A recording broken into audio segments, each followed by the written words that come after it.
الحمد للہ الحمد للہ الحمد للہ رب العالمین، الصلاۃ والسلام علی رسول الامین وعلی آلہ واصحابہ اجمعین، اما بعد فقد قال اللہ عز وجل: اعوذ باللہ السمیع العلیم من الشیطان الرجیم، بسم اللہ الرحمن الرحیم۔ وَإِذْ قَالَ إِبْرَاهِيمُ رَبِّ اجْعَلْ هَٰذَا بَلَدًا آمِنًا وَارْزُقْ أَهْلَهُ مِنَ الثَّمَرَاتِ مَنْ آمَنَ مِنْهُمْ بِاللَّهِ وَالْيَوْمِ الْآخِرِ قَالَ وَمَنْ كَفَرَ فَأُمَتِّعُهُ قَلِيلًا ثُمَّ أَضْطَرُّهُ إِلَىٰ عَذَابِ النَّارِ وَبِئْسَ الْمَصِيرُ۔ صدق اللہ العظیم۔ معزز و محترم حاضرین، بڑا ہی بابرکت دن ہے آج کا دن۔ سب کو معلوم ہوگا اس دن کی عظمت، اس دن کے بارے میں کیا فرمایا گیا ہے۔ صرف یاد دہانی کے لیے چند باتیں آپ کے سامنے رکھوں گا۔ مجھے یقین ہے کہ آپ اتنے بے حس یا کم علم نہیں ہوں گے کہ آپ کو یہ باتیں خبر نہ ہوں، لیکن یہ ہماری ذمہ داری بنتی ہے کہ ہم ایک دوسرے کو یاد دلائیں۔ آج کا دن، جسے ہم یوم عرفہ کہتے ہیں، اور یہ یوم الجمعہ بھی ہے، یہ دو دن دو اعتبار سے یہ دن انتہائی اہم ہے۔ سورہ بروج میں ہم نے دیکھا کہ اللہ تعالیٰ نے قسم کھائی ہے وَشَاہِدٍ وَمَشْہُود، شاہد کی قسم اور مشہود کی قسم۔ امام شوکانی علیہ الرحمہ فرماتے ہیں شاہد سے یہاں مراد یوم جمعہ ہے، اور مشہود سے مراد یوم عرفہ ہے۔ وہ اللہ تعالیٰ نے جمعہ کی بھی قسم کھائی ہے، عرفہ کی بھی قسم کھائی ہے۔ تو ذرا اندازہ کریں، آج یہ دونوں دن ایک ہی دن میں جمع ہو گئے۔ آج یوم الجمعہ بھی ہے اور آج یوم عرفہ بھی ہے۔ اس اعتبار سے آپ سمجھیے کہ اس دن کی کیا اہمیت ہے۔ دوسری چیز جو آپ ذہن میں رکھیں، شب قدر کس قدر عظیم رات ہے، لیکن اس عظیم رات کے بارے میں بالکل صحیح تاریخ نہیں بتائی گئی، یہ کون سی رات ہے۔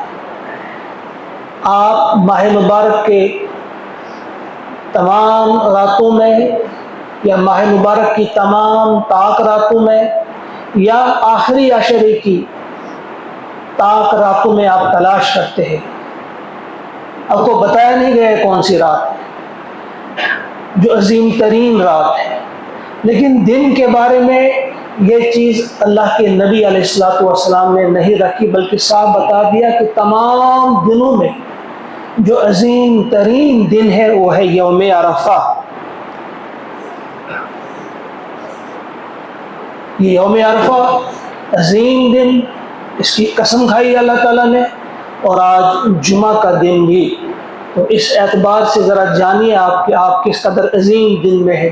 ایک ایک لمحہ ہمارا اور آپ کا بڑا قیمتی ہے۔ آج بھی ہمارے بھائی، ہمارے بزرگ ابھی اپنے اپنے کاموں میں مست ہوں گے، کوئی گوشت کی خریداری میں، کوئی ایک قسم کی خریداری میں، کوئی ایک کام میں۔ آج کے دن بھی توفیق نہیں ملی کہ ہم وقت پر مسجد آتے ہیں، قرآن کریم کی کسی آیت کے بارے میں کچھ سوچتے، سمجھتے، سنتے۔ یہ احساس زیاں، جو ہمارا نقصان ہے، اس نقصان کا احساس بھی ختم ہو رہا ہے۔ کارواں کے دل سے احساس زیاں جاتا رہا، وائے ناکامی متائے کارواں جاتا رہا۔ کارواں کی جو متا تھی وہ اگر متا جا رہا تھا لیکن اب اس کا احساس کہ جو ہمارا نقصان ہو رہا ہے، اس نقصان کا احساس بھی اب نہیں ہمیں کہ ہم کتنا بڑا نقصان کرتے ہیں۔ کل مغرب پہ میں نے بتا دیا تھا، ایک مثال کے ذریعے میں نے بات سمجھائی تھی کہ ایک بزنس مین، کوئی بہت بڑا تاجر تھا، اس نے مقابلہ کروایا کہ جو اس مقابلے میں پہلے 3 لوگ ہوں گے، ٹاپر جو ہوں گے، ان کو میں انعام دوں گا، بہت بڑا انعام ہوگا۔ جن 3 کے نام اب آ گئے، جو ٹاپر آ گئے، ان کے لیے یہ تھا کہ آپ فلاں ڈیٹ کو آ جائیں گے، اور یہ جو فلاں مال ہے اس کا مال تھا بہت بڑا، شاپنگ مال، کوئی اسٹور سمجھے آپ، اسے کہا اس دن آپ جائیں گے، جتنا چاہیں گے آپ، جو چاہیں گے آپ لے لینا، لیکن ٹائم ہوگا 1.5 منٹ، 90 سیکنڈز۔ پہلا گیا، وہ بھی فوراً بڑی جلدی کی، اس نے پسینہ بہایا، ادھر سے ادھر سے کچھ جمع کیا، 3 یا 4 لاکھ سمجھے اس کا سامان اس نے جمع کیا۔ دوسرا بھی تھا، اس نے بھی بڑی محنت کی، 1 سیکنڈ ضائع نہیں کیا، اس نے بھی بڑا جمع کیا، تقریباً 5 لاکھ اس نے بھی جمع کیا۔ لیکن جو تیسرا شخص تھا وہ ان سے تھوڑا مختلف تھا، یہ یوں ہی نہیں اٹھا رہا تھا دائیں بائیں، نہیں، بلکہ یہ ڈائریکٹ ایک جگہ گیا اور وہاں سے اس نے بڑا قیمتی سامان، جہاں کچھ قیمتی چیزیں رکھی ہوئی تھی جیسے لیپ ٹاپ، موبائل فون، آئی فون وغیرہ کیا کیا تھے، قیمتی چیزیں جو تھی، انہوں نے فوراً اٹھائی تو لے آیا۔ تو جاتے وقت اس نے کہا کہ مائی پلان، جو میرا پلان تھا، مائی پلان ورک، میرا پلان، میرا منصوبہ جو تھا وہ کامیاب ہوا۔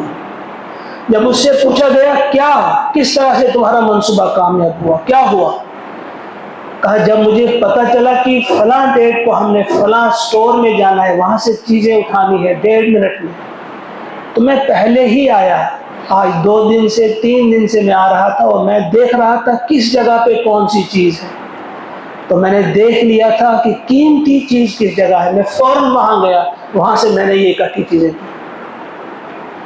یہ چیزیں ہمیں سمجھنی ہے، پیارے نبی صلی اللہ علیہ وسلم نے ہم کو بتا دیا ہے، ہم کو سمجھائی ہے یہ باتیں کہ سال کے دنوں میں کون سا دن ایسا ہے جس دن مزدور کی مزدوری بڑھ جاتی ہے۔ جہاں عام دنوں میں آپ کو 500 کی مزدوری ہوگی، وہاں اس دن آپ کو 5 لاکھ آپ کو ملیں گے۔ یہ بتا دیا ہے ہمیں۔ انہی دنوں میں ایک دن یہ یوم عرفہ بھی ہے، یوم جمعہ بھی ہے، تو ہم اس اعتبار سے بالکل، کیونکہ ہمیں وہ جیسے یقین ہی نہیں ہے، حضور علیہ السلام نے یہ باتیں یوں ہی فرمائی، اس دن کے بارے میں فرمایا روزہ رکھیں گے اس دن کا تو ایک سال گزشتہ اور آئندہ سال کے گناہ آپ کے معاف کر دیے جائیں گے، اور کیا کیا آپ کو ملے گا۔ بہرحال اس وقت میرا موضوع نہیں تھا، شام کو میں نے اس پہ بات کی تھی، تو آج کا یہ دن بڑا انتہائی اہم ہے۔ اس دن آپ جو لمحہ بھی یہاں گزاریں گے، ابھی جو ہیں اس دن کے باقی لمحات، ان میں آپ اللہ سے دعائیں کریں گے۔ کس کس قسم کی دعائیں کریں گے، ان چند دعاؤں کا میں تذکرہ کروں گا انشاءاللہ، جو ابراہیم علیہ السلام نے کی، اور پھر نبی اکرم محمد عربی صلی اللہ علیہ وسلم نے بھی کی وہ دعائیں۔ یہ جو ابراہیم علیہ السلام کا واقعہ ہے، یا ابراہیم علیہ السلام کی جو پاک زندگی ہے، یہ باقی تمام انبیاء سے تھوڑا ڈیفرنٹ ہے، ہمیں اس بات پہ غور کرنا چاہیے۔ دیکھیں آپ، قرآن کریم میں بہت سارے انبیاء کا تذکرہ ہے، ان کے واقعات ہیں، لیکن ابراہیم علیہ السلام کا صرف واقعہ بیان نہیں کیا، بلکہ اس واقعے کو عملی طور کرنے کا بھی ہمیں حکم دیا گیا۔ کتنے واقعات ہیں ہمارے سامنے، موسیٰ علیہ السلام کے ہیں، لوط علیہ السلام کے ہیں، صالح علیہ السلام کے ہیں، یوسف علیہ السلام کے ہیں، یعقوب علیہ السلام کے، بہت سارے واقعات، لیکن یہ جو ابراہیم علیہ السلام کا واقعہ ہے، اس کو ہم نے ہر سال دہرانا ہے، جو ابراہیم علیہ السلام نے کیا، جو ان کے اولاد نے کیا، جو ہاجرہ نے کیا، ہر سال ہم نے وہ دہرانا ہے وہاں جو سعی کی جاتی ہے۔ جو انہوں نے پتھر پھینکے وہ پتھر ہم نے مارنے، صرف واقعہ پڑھنا نہیں ہے، صرف واقعے سے سبق حاصل نہیں کرنا ہے، بلکہ ہمیں اس پر پریکٹیکل کرایا گیا ہم سے کہ ہم عملی طور اس واقعے کو دہرائیں گے اور ہر سال دہرائیں گے۔ لہٰذا یہ تھوڑا سا ڈیفرنٹ ہے، اس میں آپ نے دیکھنا چاہیے یہ عام واقعہ نہیں ہے۔ اور پھر آپ دیکھیں گے ابراہیم علیہ السلام کا تذکرہ قرآن پاک میں 25 سورتوں میں آیا ہے، اور 69 بار آپ کا تذکرہ ہے، آپ کا نام لے کر 69 ٹائمز۔ اور ابراہیم علیہ السلام کو پیارے نبی صلی اللہ علیہ وسلم نے 2 بار دیکھا۔ ایک بار تو وہ سب جانتے ہیں آپ، جب آپ معراج پر تشریف لے گئے تو وہاں آپ نے دیکھا تھا بیت المعمور کے ساتھ ٹیک لگائے ہوئے، جبکہ ابراہیم علیہ السلام نے آپ کے ذریعے ہمیں سلام بھی بھیجا تھا، اقرئ امتک منی السلام، جو حدیث پاک میں نے آپ کے سامنے رکھی ہے اور سنائی ہے کئی بار آپ کو، کہ میری طرف سے اپنی امت کو سلام کہہ دیجیے گا۔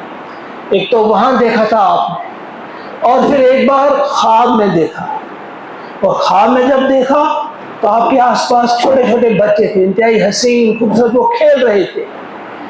تو فرشتوں سے جب پوچھا کہ یہ کون بچے ہیں، تو فرشتوں نے بتایا تھا کہ یہ وہ بچے ہیں جو چھوٹی عمر میں اللہ کو پیارے ہو جاتے ہیں، یعنی جو بالغ ہونے سے پہلے اللہ کو پیارے ہو جاتے ہیں، یہ وہ بچے ہیں۔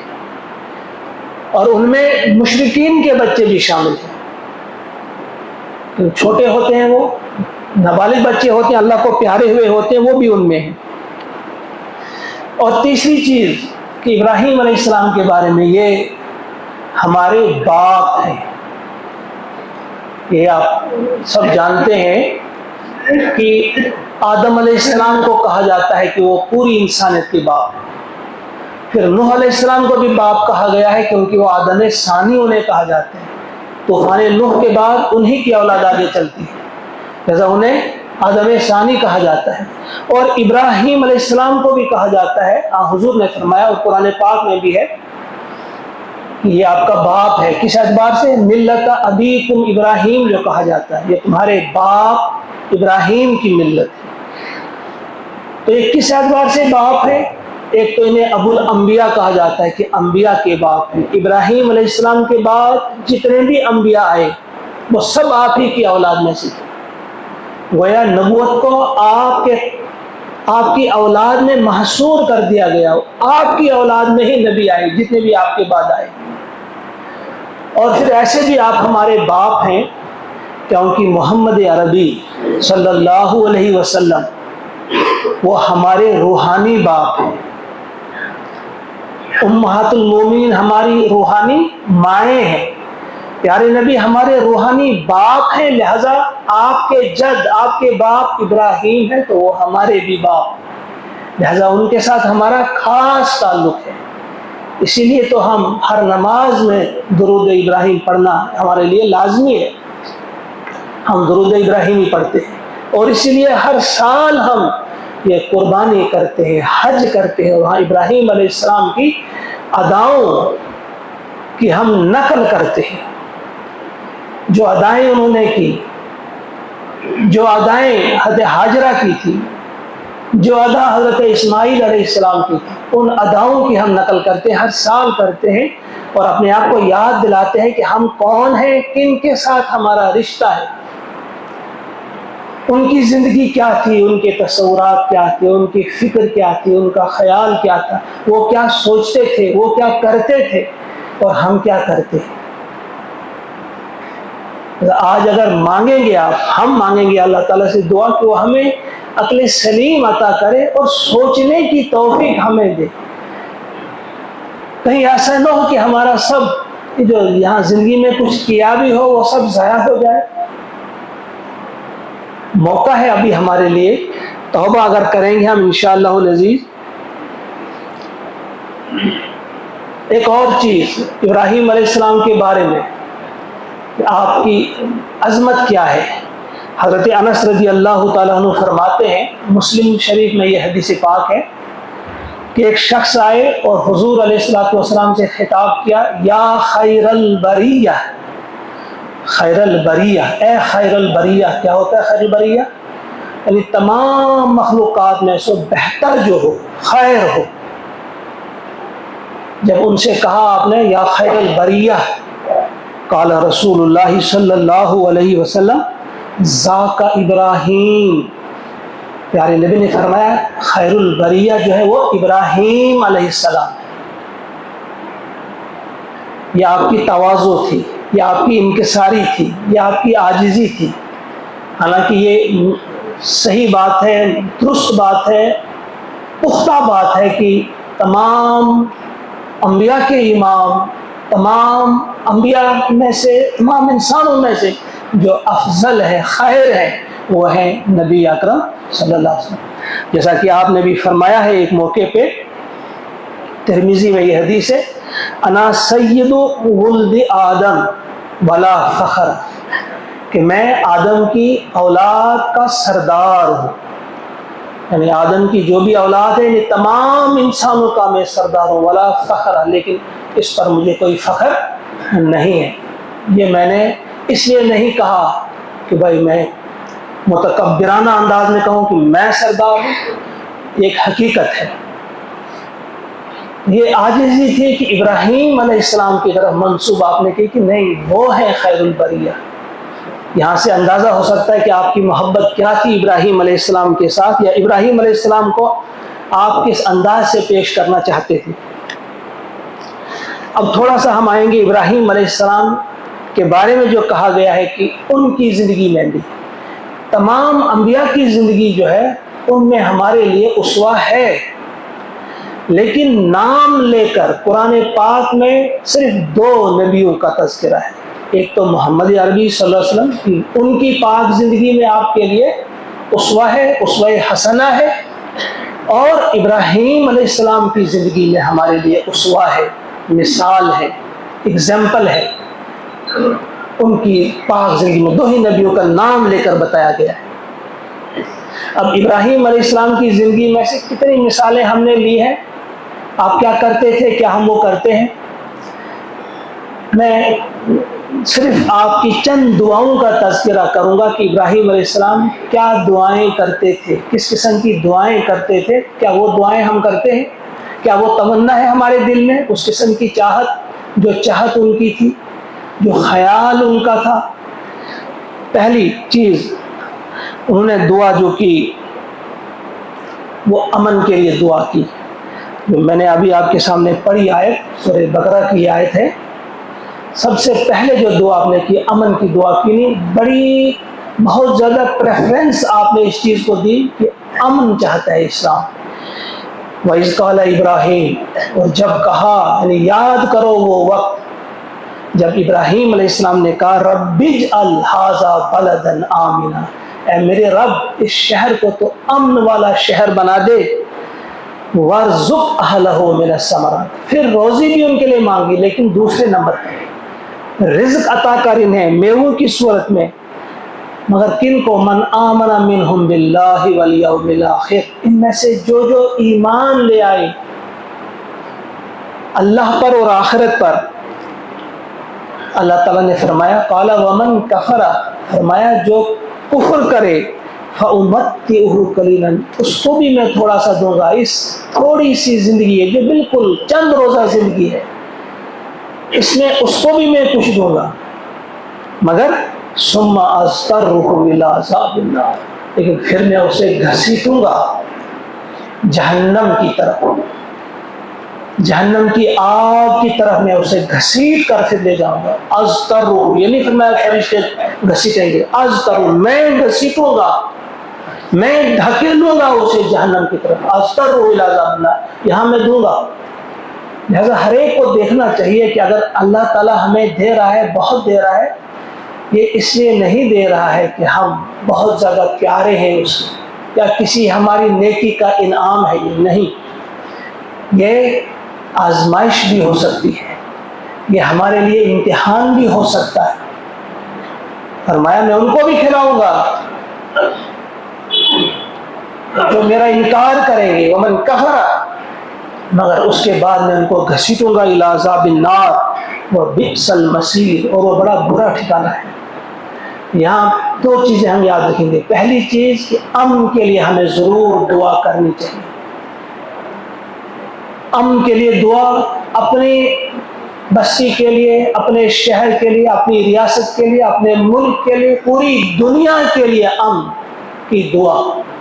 اور دوسری چیز پاک اور طیب رزق کی دعا، اپنے لیے، بچوں کے لیے، پڑوسیوں کے لیے، اپنے جو آپ کے متعلقین ہیں تمام لوگوں کے لیے وہ دعا کریں گے ہم انشاءاللہ۔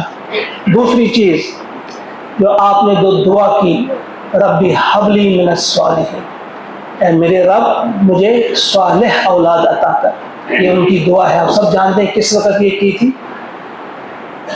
یہ تمام انبیاء کے بارے میں دیکھیں گے جب قوم نے انہیں ٹھکرایا، جب قوموں نے ان کی بات نہیں مانی، کوئی تیار نہیں ہونے لگا، پھر آخر میں انبیاء نے یہی دعا کی ہے کہ اے ہمارے رب ہمیں کوئی اولاد عطا کر، تاکہ یہ کام جو انتہائی اہم کام ہے یہ وہ آگے چلائے۔ تو یہ دعا آپ کو اور ہم کو کرنی چاہیے کہ اولاد عطا کرے ہمیں، مگر صالح اولاد، جو ہمارے اس مشن کو، ہمارے اس دین کو، ہمارے اس توحید کے پیغام کو اور ہمارے اس پیارے نبی صلی اللہ علیہ وسلم کی محبت اور آپ کے اسوہ حسنہ کو عام کرنے کی کوشش کرے، ایسی اولاد کی دعا کرنی چاہیے۔ تیسری چیز بڑی غفلت کرتے ہیں ہم کہ اپنے بچوں کے لیے دعا کیا کریں۔ کون سی دعا؟ کہ اللہ تعالیٰ انہیں نظر بد سے محفوظ رکھے۔ پیارے نبی صلی اللہ علیہ وسلم فرماتے ہیں، حضرت عبداللہ ابن عباس رضی اللہ تعالیٰ عنہ راوی ہیں اس حدیث کے، بخاری کی یہ حدیث ہے، فرمایا کہ حضرت ابراہیم علیہ السلام، حضرت اسماعیل اور حضرت اسحاق علیہ السلام پر دم کیا کرتے تھے یہ دعا کر کے، یہ دعا پڑھتے تھے اور آپ دم کیا کرتے تھے انہیں، اور میں بھی کرتا ہوں، حضور علیہ السلام بھی کرتے تھے حضرت حسن اور حضرت حسین پر۔ یہ کچھ کلمات ہیں جو انہوں نے سکھائے، انہوں نے پڑھے ہیں۔ ابراہیم علیہ السلام بھی اسی طرح کرتے تھے، اسی طرح پیارے نبی صلی اللہ علیہ وسلم بھی کرتے تھے، لیکن ہم اس چیز کو سمجھتے ہی نہیں کہ یہ کوئی ضروری ہے۔ پھر ہم کبھی کبھی روتے ہیں۔ ابھی کل ہی میں ایک اپنے دوست کے یہاں تھا تو وہاں سنا میں نے کہ فلاں لڑکا تھا جو اس کو نظر لگ گئی، پھر یہ ہوا، مختلف۔ میرے ذہن میں یہ بات آئی کہ ہم کس قدر غافل ہیں اس چیز سے کہ ہم اس کو ہلکا سمجھتے ہیں۔ اس دعا کو زیادہ وقت تو نہیں لگتا، صبح شام ہم یہ دعا کر سکتے ہیں اور یہ دعا کر کے دم کر سکتے ہیں اپنے بچوں کو، کوئی پریشانی نہیں ہوگی۔ وہ دعا کیا تھی؟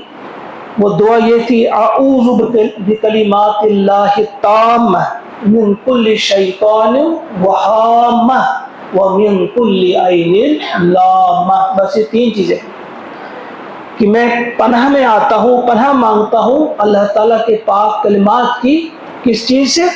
ہر شیطان کے شر سے، وہامہ اور ہر زہریلے کیڑے سے، یعنی سانپ بچھو وغیرہ، ہامہ ومن کل عین لامہ، اور ہر ایسی آنکھ سے جس کی نگاہ بری ہو، ہر بری نظر سے، نظر بد سے۔ یہ تین چیزیں ہیں، یہ دعائیں یہ ہم یہ کیا کرتے تھے ابراہیم علیہ السلام، اور یہ دعا کر کے دم کیا کرتے تھے اسحاق علیہ السلام اور اسماعیل علیہ السلام پر۔ اور ایک روایت میں الفاظ ہیں، اسماعیل علیہ السلام اور حضرت یعقوب علیہ السلام پر دم کیا کرتے تھے۔ تو پیارے نبی امام حسن اور امام حسین پر دم کیا کرتے تھے یہ دعا کر کے۔ اس کے بعد اور کون سی دعا؟ آپ کی بڑی دعائیں ہیں قرآن پاک میں، لیکن میں صرف چند آپ کے سامنے رکھ رہا ہوں۔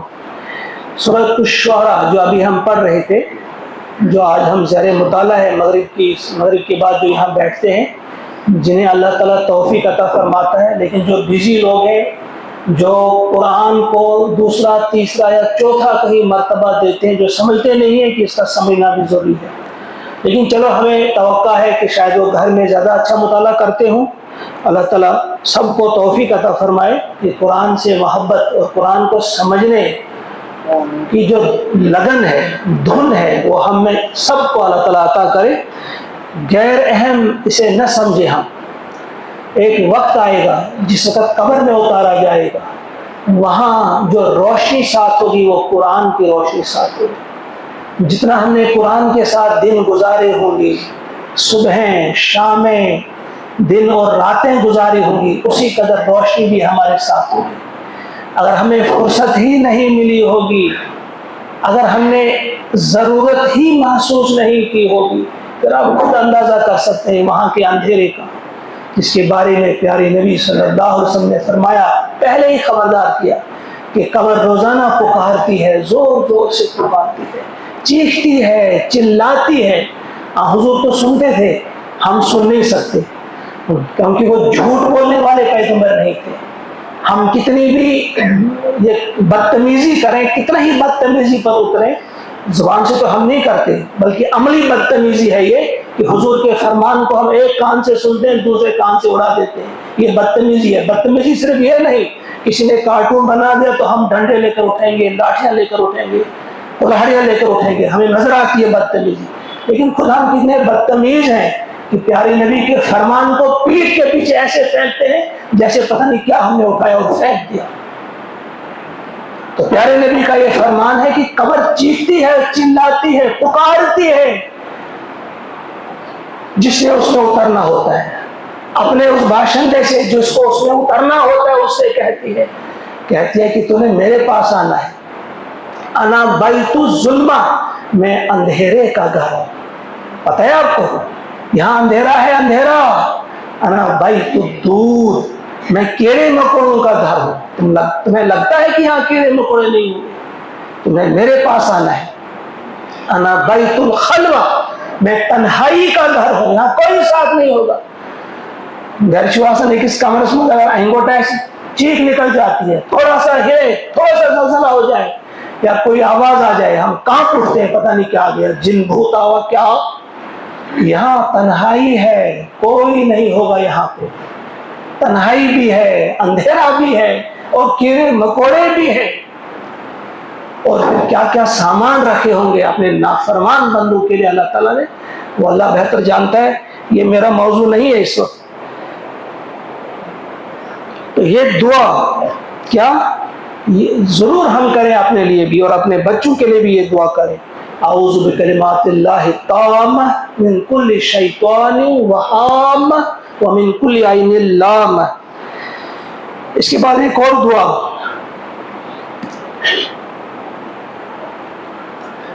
ابھی 3 منٹ ہیں۔ مرنے کے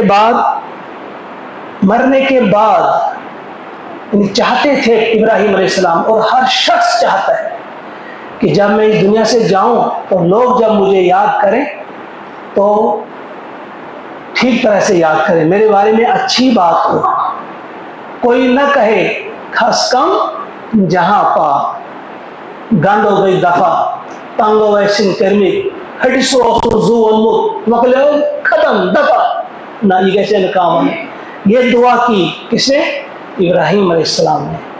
یہ ہم پڑھ رہے تھے سورۃ الشعراء میں، اور اس میں یہ دعا ہے وَاجْعَلْ لِي لِسَانَ صِدْقٍ فِي الْآخِرِينَ، اے اللہ میرے بعد جو آنے والوں میں ہیں ان میں میرا اچھا چرچا، میرا اچھا ذکر ہو، یعنی ذکر خیر ہو، وہ لوگ میرے بارے میں اچھا ہی کہیں، ذکر خیر جاری فرما میرے بعد جو آنے والے ہیں۔ کتنے لوگ ہم میں یہ دعا بھی کرتے ہیں۔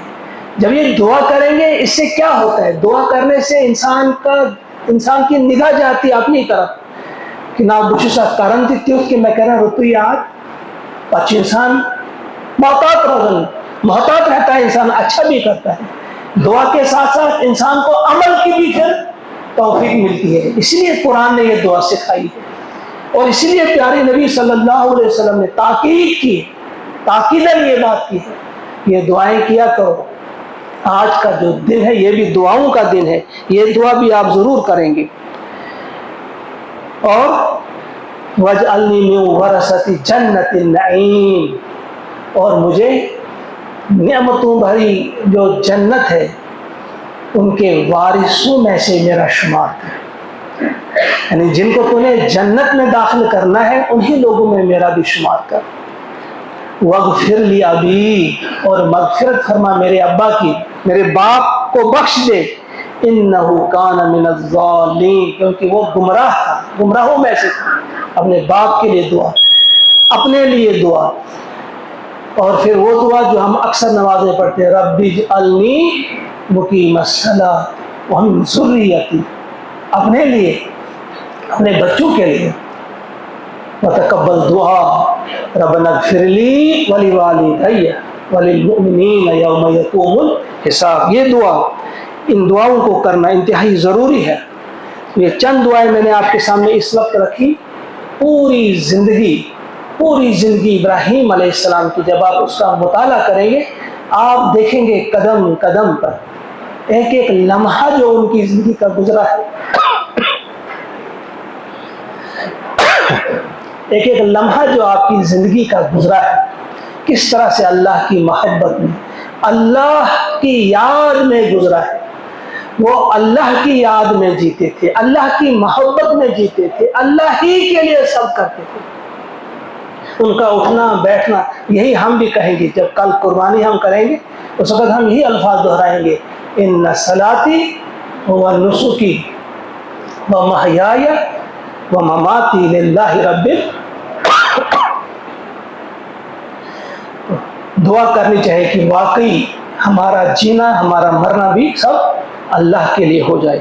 اللہ تعالیٰ مجھے بھی اور آپ کو بھی توفیق عطا فرمائے کہ واقعی ہم ان آیات کو سمجھ کر ان پر عمل کرنے کی بھی کوشش کریں گے، اور اللہ تعالیٰ ہمیں توفیق دے۔ ربنا تقبل منا انک انت السمیع العلیم، آمین ثم آمین۔